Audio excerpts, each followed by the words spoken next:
पृष्ठ तनाव का चैप्टर चल रहा था आपका। इसमें पृष्ठ तनाव क्या होता है ये बताया गया था आपको, और पृष्ठ तनाव से संबंधित जो घटनाएं हैं वो भी बताई जा रही है, ठीक है ना। इसके आगे हमको बढ़ना है, लेकिन इसके पहले का एक क्वेश्चन है पिछले चैप्टर का, द्रवों के प्रवाह। ये कुमार मित्तल की किताब से क्वेश्चन नंबर 4 है, ठीक है ना। कुमार मित्तल की किताब से क्वेश्चन नंबर 4 है, आप नोट भी कर सकते हैं। जिसके पास दूसरे राइटिंग वाली किताब है, मैं क्वेश्चन बोल दे रहा हूं, उसको आप नोट कर लीजिए। नोट कीजिएगा। वायु का एक बुलबुला, वायु का एक बुलबुला जिसकी त्रिज्या है, त्रिज्या लिख लीजिए r = 0.4 मिलीमीटर, 0.4 मिलीमीटर त्रिज्या है इसकी। जल के ऊपर उठता है, जल के ऊपर उठता है, ठीक है। यदि जल का श्यानता गुणांक, जल का श्यानता गुणांक आप लिख लीजिए 1.0 इंटू 10 पावर -3 किलोग्राम प्रति मीटर सेकेंड, किलोग्राम प्रति मीटर सेकेंड हो तो बुलबुले की सीमांत चाल, बुलबुले की सीमांत चाल बताइए क्या होगी। मतलब समझ रहे हैं ना। वायु का घनत्व उपेक्षणीय है, वायु का घनत्व उपेक्षणीय है। अब जो जो चीजें दिया हुआ है उसको आप नोट कर लीजिए। क्या दिया हुआ है, वायु का जो बुलबुला है उसकी त्रिज्या दी गई है, ठीक है। बुलबुले की त्रिज्या दी हुई है, वायु का बुलबुला है और ये द्रव में बना हुआ है। बुलबुले की त्रिज्या स्मॉल r = 0.4 मिलीमीटर, ठीक है। इसको आप MKR सिस्टम में बनाएंगे जब, तो मीटर में बनाना पड़ेगा इसको। ये हो जाएगा आपका 4 × 10⁻⁻4, ठीक है ना। इसको आप 4 × 10⁻1 मिलीमीटर कर सकते हैं। मिलीमीटर को बनाना होगा मीटर में, तो 1000 से आप डिवाइड करेंगे तो 4 × 10⁻⁴ मीटर ये बुलबुले की त्रिज्या हो जाएगी। समझिए बात को। इसके बाद श्यानता गुणांक दिया हुआ है जल का, ईटा, जल का श्यानता गुणांक दिया हुआ है ईटा = 1.0 इंटू 10 पावर -3 किलोग्राम प्रति मीटर सेकेंड, ठीक है। 1.0 इंटू 10 पावर -3 किलोग्राम प्रति मीटर सेकेंड। समझिए बात को। और क्या दिया हुआ है इसमें, अब आपको बुलबुले की सीमांत चाल याद करना है। बुलबुले की जल का घनत्व दिया हुआ है, जल का घनत्व जो है नहीं दिया हुआ है, ऊपर दिया गया है।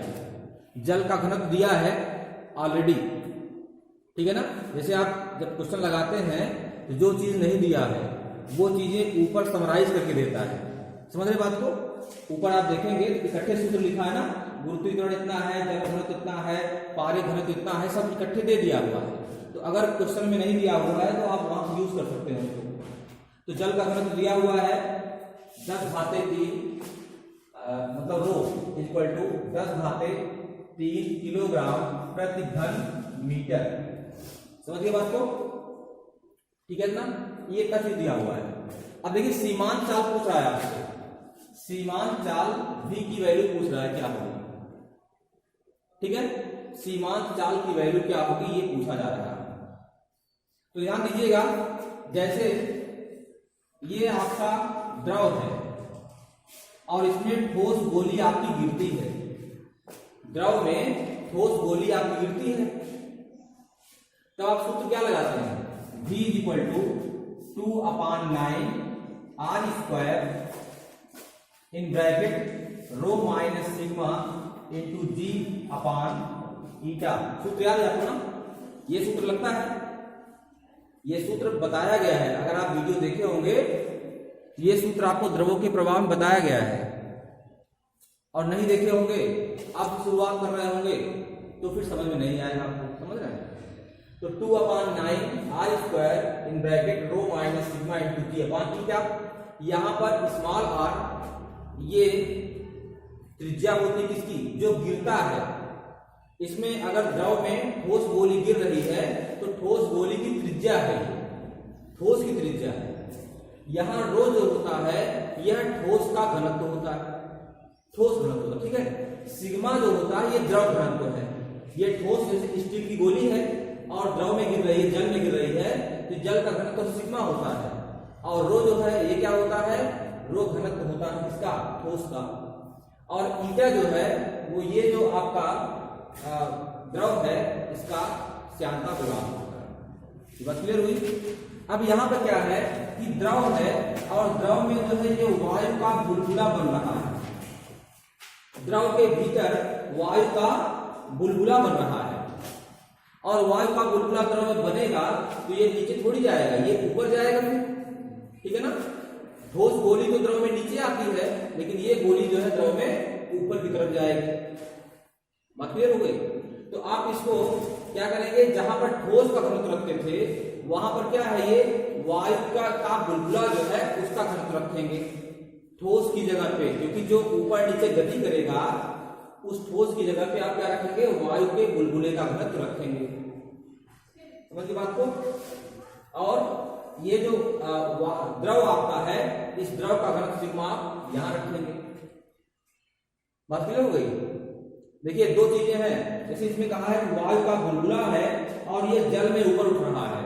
तो वायु का बुलबुला अगर जल में ऊपर उठेगा तो वायु का जो बुलबुला है वो ठोस की जगह हो गया, द्रव की जगह तो द्रव है ही है, ठीक है। और अगर द्रव की बूंद वायु में गिर रही है, कहीं होता है वर्षा की बूंदें गिरती ऊपर से है, तो द्रव की बूंदें वायु में गिर रही अगर है तो द्रव की बूंद ठोस की जगह हो गई और जहां गिरता है द्रव उस द्रव की जगह वायु हो गया, ठीक है ना। तो ऐसा कॉन्सेप्ट आप समझे रहेंगे पहले से ही। तो यहाँ पर वायु का बुलबुला है, यही ऊपर नीचे गति करेगा तो ये ठोस की जगह हो गया और द्रव हमारा है ही है। तो अब इसमें हम वैल्यू रख देते हैं, इसको आना चाहिए। v इक्वल टू हो जाएगा v equal to 2/9 into r की जगह हो जाएगा ये, इसका स्क्वायर करेंगे आप तो 16 गुणे 10 घाते माइनस 8 हो जाएगा। इसको आप देख रहे हैं 4 गुणे 10 घाते माइनस 4 का वर्ग करेंगे आप तो 16 गुणे 10 घाते माइनस 8 हो जाएगा। गुणे रो क्या है, रो यहां पर घनत्व है किसका, ठोस का। ठोस यहां पे क्या है, वायु है, तो वायु का घनत्व क्या हो जाएगा, यहां पे वायु घनत्व दिया होगा, वायु घनत्व उपेक्षणीय है, दिया है कि वायु का घनत्व उपेक्षणीय है तो 0 हो जाएगा। समझ रहे बात, तो 0 हो जाएगा। वायु का घनत्व अगर उपेक्षणीय है तो क्या हो जाएगा, 0 हो जाएगा। माइनस सिग्मा क्या है, सिग्मा द्रव वाला घनत्व है, जहां जिसमें वो गतिमान होता है, तो वायु का बुलबुला यहाँ द्रव में गतिमान है तो द्रव का घनत्व हो जाएगा। द्रव का घनत्व मतलब द्रव यहाँ पे जल है तो जल का घनत्व क्या है, 10 घाते माइनस 10 घाते 3 किलोग्राम प्रति घन मीटर है। यहाँ हम रख देंगे 10 घाते 3 ऐसे रख देंगे इंटू जी। जी की वैल्यू 9.8 या 10 दी गई होगी, 9.8 दिया हुआ है तो यहाँ पर जी की वैल्यू 9.8 रख देंगे अपॉन ईटा। ईटा की वैल्यू दी गई है 10 घाते माइनस 3 रख देंगे। यहां देखिए जो आंसर आएगा वो माइनस में आएगा। माइनस इसलिए आएगा क्योंकि वस्तु जो है वो नीचे नहीं जा रही है बल्कि ऊपर जा रही है। समझ रहे बात को। और जितने भी सीमांत वेग आप निकालेंगे सब पॉजिटिव आएंगे, ठीक है, क्योंकि नीचे जो है जा रहा होता है वेग पॉजिटिव होता है, ऊपर की ओर जाएगा तो निगेटिव होगा। समझ रहे बात। तो ये माइनस में आएगा तो v इक्वल टू हो जाएगा, इसको थोड़ा सॉल्व कर लेते हैं, ये हो जाएगा 2/9 गुणे 16 से गुणा करेंगे यहाँ पे तो 16 8 128, ठीक है। 16 9 144 हो जाएगा, 144 और 12 ये हो जाएगा 156 हो जाएगा। दशमलव आप यहाँ लगा देंगे, ठीक है। गुणे 10 घाते 3 है ये ऊपर जाएगा, 10 घाते 6 हो जाएगा और 10 घाते माइनस 8 है ये और 10 घाते 6 हो जाएगा प्लस में, तो बचेगा यहाँ पर 10 घाते माइनस 2। क्लियर बात हो गई। ये हो जाएगा आपका 2 से गुणा करेंगे तो 2 8 16, 2 6 12 1 13, 2 25 10 11, 2 1 2 1 3, तो 331.6 हो 313.6 हो जाएगा अपॉन 9 इंटू 10 पावर माइनस 2। अब आप 9 से इसको डिवाइड करेंगे 313.6 को, तो आ जाएगा 9 3 27। समझ गए बात को? 4 बचेगा, 3 45 हो जाएगा, 9 चौक 36 हो जाएगा। ठीक है, बचेगा 7 और 6 बचेगा 76 हो गया। फिर 9 8 72, दशमलव यहां लग गया। बस छोड़ देते हैं इसको। ठीक है, इतना हो गया। गुणे 10 घाते -2, दशमलव को 2 अंक पहले कर लीजिए, 10 घाते -2 है तो आ जाएगा 0.348, 0.348 मीटर पर सेकेंड। यही जो है सीमांत चाल हो जाएगा। ठीक है, कोई दिक्कत तो नहीं ना? इस तरह से आप इसको लगा सकते हैं। अब हम आगे चलते हैं, कुछ तनाव चलते हैं। कोई क्वेश्चन आपको नहीं आएगा तो आप उसको बताएंगे, उसको सॉल्व किया जाएगा। जब भी आप वीडियो देखें तो उस समय जैसे जैसे मैं लिखता रहूं वैसे वैसे आप भी लिखते रहेंगे। कभी भी आप वीडियो जो है वो लेट करके, है ना, बेड पर लेट करके आप पर देखते रहिए उसको, नहीं तो उसका कोई लाभ आपको नहीं मिलेगा। ये हिस्ट्री के सब्जेक्ट नहीं है कि आप उसको देखते रहेंगे और वो कहानी पर लर्न हो जाएगा। जब तक आपका हाथ और दिमाग एक साथ नहीं चलेगा तब तक वो आएगा नहीं। चलिए, तो फिर तनाव में जो नेक्स्ट टॉपिक है वो है किसी भी द्रव की पृष्ठीय ऊर्जा, या उसको इस तरह समझ सकते हैं आपने, द्रव के पृष्ठ के क्षेत्रफल को बढ़ाने में किया गया कार्य। द्रव के पृष्ठ के क्षेत्रफल को बढ़ाने में किया गया कार्य और वही द्रव की पृष्ठीय ऊर्जा होती है। बात ध्यान समझिएगा। आपको हमने बताया, पृष्ठ तनाव की परिभाषा में बताया था कि प्रत्येक द्रव में ऐसा गुण होता है कि वह अपने पृष्ठ के क्षेत्रफल को कम से कम रखने का प्रयास करता है ना? यही तो पृष्ठ तनाव है। पृष्ठ तनाव का मतलब कि एक तनाव बल, एक टेंशन लगा होता है हमेशा। कहां पर? द्रव की मुक्त सतह पे, द्रव की खुली सतह पर एक तनाव बल हमेशा लगा होता है जो कि द्रव के पृष्ठ के क्षेत्रफल को कम से कम रखने का प्रयास करता है। अब अगर उसको आप फैलाना चाहेंगे तो निश्चित रूप से फैलाना चाहेंगे तो उस तनाव बल के विरोध में कुछ कार्य करना पड़ेगा। ठीक है ना? उस तनाव बल के विरोध में आपको कार्य करना पड़ेगा। किसी द्रव के पृष्ठ का क्षेत्रफल अगर 10 वर्ग सेंटीमीटर है, उसको बढ़ा करके आप 15 करना चाह रहे हैं, तो इसका मतलब कि द्रव के जो प्रवृत्ति है, कौन सी? तनाव वाली प्रवृत्ति है, जिसके नाते वो पृष्ठ के क्षेत्रफल को कम से कम रखने का प्रयास कर रहा है, आप उसके विरोध में उसको फैलाना चाह रहे हैं, तो इसका मतलब हुआ कि आपको कार्य करना पड़ेगा। और वह कार्य कहां जाएगा? उस कार्य को करने में जितनी ऊर्जा आपकी नष्ट होगी वह ऊर्जा उस द्रव में ही संचित रहेगी। उसी को हम कहेंगे द्रव की पृष्ठीय ऊर्जा या द्रव की पृष्ठ ऊर्जा। ठीक है, तो कितना कार्य करना पड़ेगा क्षेत्रफल को वृद्धि करने में, इसको हमको ध्यान देना है। और ये छोटा सा सूत्र बिल्कुल मिलेगा। ठीक है, 3 लेटर्स का एक सूत्र मिलेगा, लेकिन ये इंपॉर्टेंट इसलिए है क्योंकि न्यूमेरिकल इस पे पूछा जाता है ना?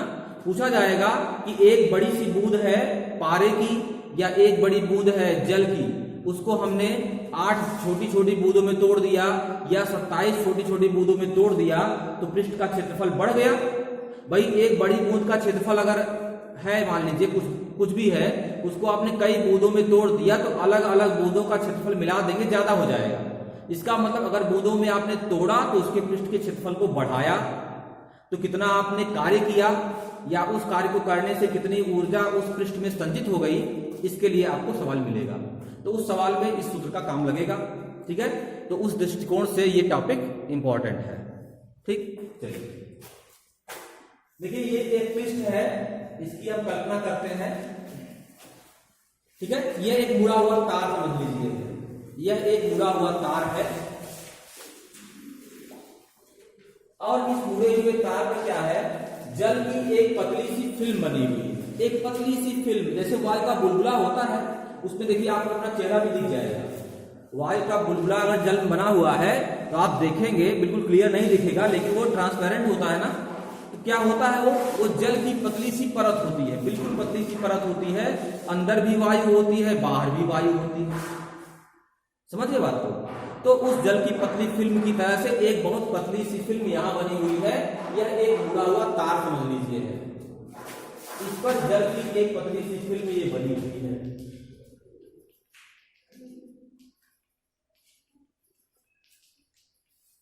समझिए बात, जल की एक पतली सी फिल्म है, इसकी जो ये लंबाई है यल है, क्या है लंबाई इसकी, एल, ठीक है। इस द्रव का, जल का जो पृष्ठनाव है वो T है, द्रव का पृष्ठनाव क्या है, T है, और ये अपरिवर्तनशील है। अगर द्रव को गर्म नहीं किया जाएगा तो, अगर द्रव को गर्म नहीं करें हम और द्रव में कोई भी इम्प्योरिटी न मिलाए, अशुद्धि न मिलाए, तो द्रव का पृष्ठनाव अपरिवर्तित रहता है, ठीक है। किसी भी द्रव का पृष्ठनाव जब तक उससे आप छेड़छाड़ नहीं करेंगे तब तक उसका पृष्ठनाव परिवर्तित नहीं होगा। तो अभी के लिए हम मानते हैं द्रव को उसी अवस्था में रखा गया है जिस अवस्था में वो पहले था, ठीक है। यह लंबाई ये परत है, और ये भी आप समझ लीजिए कि कितनी भी पतली द्रव की परत है, कितनी भी पतली परत है, उसमें दो पृष्ठ होंगे ही होंगे। किसी द्रव की परत में एक पृष्ठ हो, इसकी कल्पना आप नहीं कर सकते। समझ रहे बात को। इसलिए अगर किसी द्रव की परत को आप इसको खींच करके इसको एक्सटेंड कर रहे हैं, आप बढ़ा रहे हैं, यहां पर जो है एक बल आप लगा रहे हैं F, और यह बल लगा करके इसके आकार को आप यहां तक ले आ रहे हैं, कहां तक, यहां तक। ये दूरी कितनी है, डेल्टा x, ये दूरी है डेल्टा x, डेल्टा x दूरी आपने इसको बढ़ा दिया। तो केवल आपने ऊपर की सतह को नहीं बढ़ाया, आपने नीचे की सतह को भी बढ़ाया। समझ रहे बात को, आपने नीचे की सतह को भी बढ़ाया है। इसमें थोड़ा सा ध्यान देने वाली बात है, ठीक है ना। कहां एक सतह होगी, कहां दो सतह होगी। ऐसे यहां पर अगर इसको हम खींच रहे हैं तो हम दो सतहों को बढ़ा रहे हैं। अरे ऊपर की एक परत है, इसको बढ़ा रहे हैं, नीचे की परत भी तो है, उसको बढ़ा रहे हैं, दो सतह को बढ़ा रहे हैं। जल की बूंद को बढ़ाएंगे अगर, तो हम एक सतह को बढ़ाएंगे, क्योंकि भीतर तो जल है उसके। जब जल की बूंद है तो केवल बाहरी सतह ही तो है, उसको फैलाएंगे जब हम तो बाहरी सतह ही एक्सटेंड होगी, अंदर तो कोई सतह है नहीं। लेकिन अगर वायु का बुलबुला, ठीक है, माफ कीजिएगा, जल का बुलबुला वायु में बनेगा। अगर जल का बुलबुला वायु में बनेगा, ध्यान दीजिएगा, जल बुलबुला बन गया वायु में, हवा में, तो उसके अंदर भी वायु होती है, बाहर भी वायु होती है। तो एक सतह ऊपर एक सतह नीचे फैलेगा जब वो, तो उसकी ऊपर की सतह भी फैलेगी, नीचे की सतह भी फैलेगी।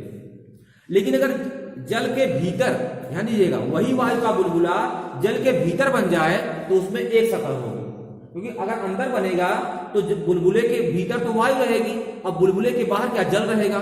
तो अगर फैलेगा तो अंदर वाली सतह ही तो फैलेगी, बाहर का सतह उसमें है।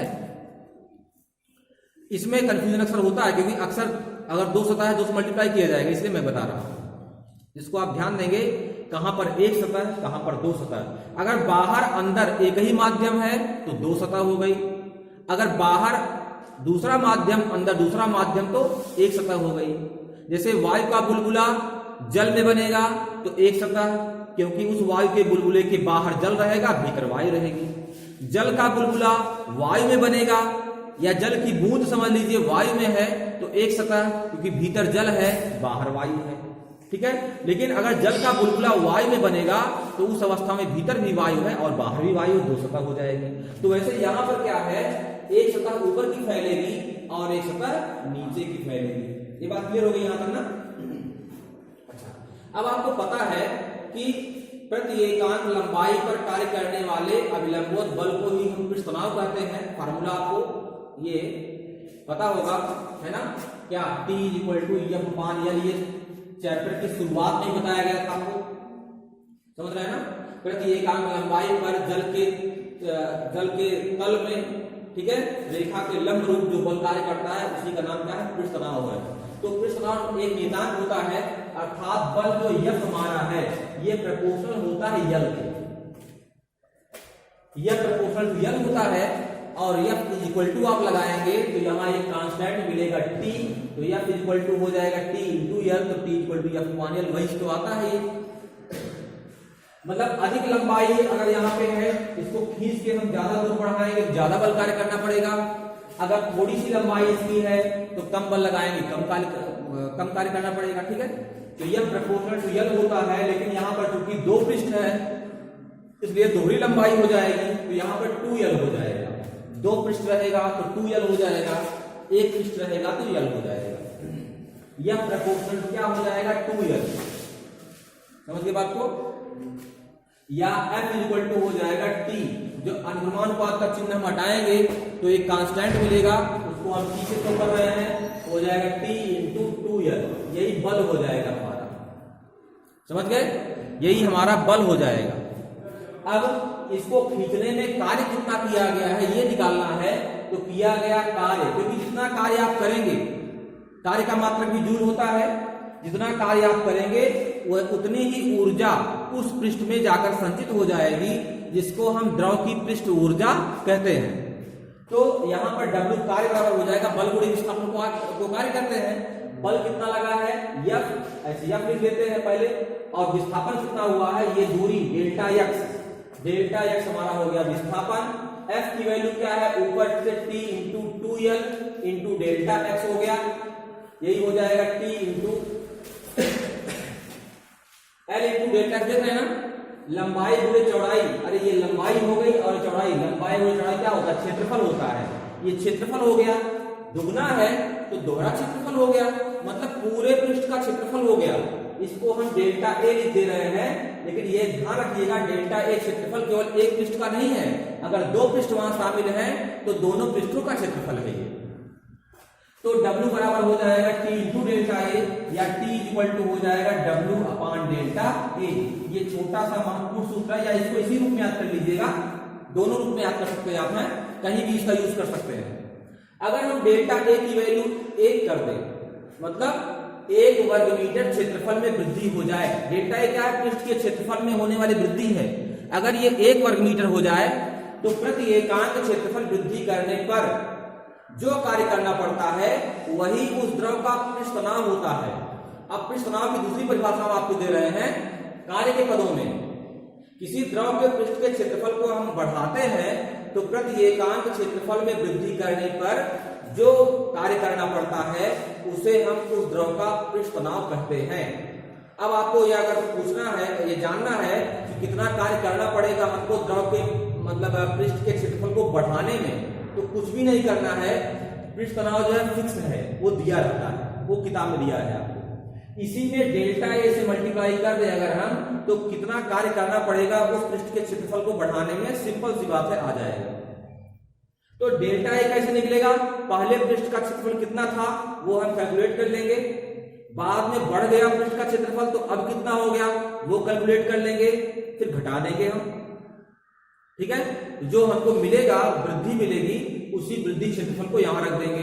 अगर हमने एक बूंद को 10 बूंदों में तोड़ा है तो एक बूंद का क्षेत्रफल निकाल लेंगे, किस सूत्र से, 4πr² सूत्र से, ठीक है, एक बूंद का, उसकी त्रिज्या रख देंगे। और 10 छोटी छोटी बूंदों में तोड़ा हमने है तो एक एक बूंद की त्रिज्या हमको पता रहेगी, तो जितनी 10 बूंदें हैं 10 बूंदों के पृष्ठ का क्षेत्रफल निकाल करके जोड़ देंगे हम। फिर हम 10 बूंदों के पृष्ठ के क्षेत्रफल में से एक बड़ी बूंद के क्षेत्रफल को घटाएंगे, तो क्षेत्रफल में जो वृद्धि है वो वृद्धि आपको प्राप्त हो जाएगी। उस वृद्धि को यहां रख करके जल के पृष्ठ तनाव से गुणा कर देंगे तो कार्य निकल जाएगा, ठीक है ना। तो सिंपल सा है, आपको मिल जाएगा। इतना आप इसको नोट्स में शामिल कर लीजिएगा। इस पर न्यूमेरिकल भी आप एक आध दो अगर मिले तो लगा लीजिएगा। इसके आगे टॉपिक की चर्चा कल की जाएगी, ठीक है।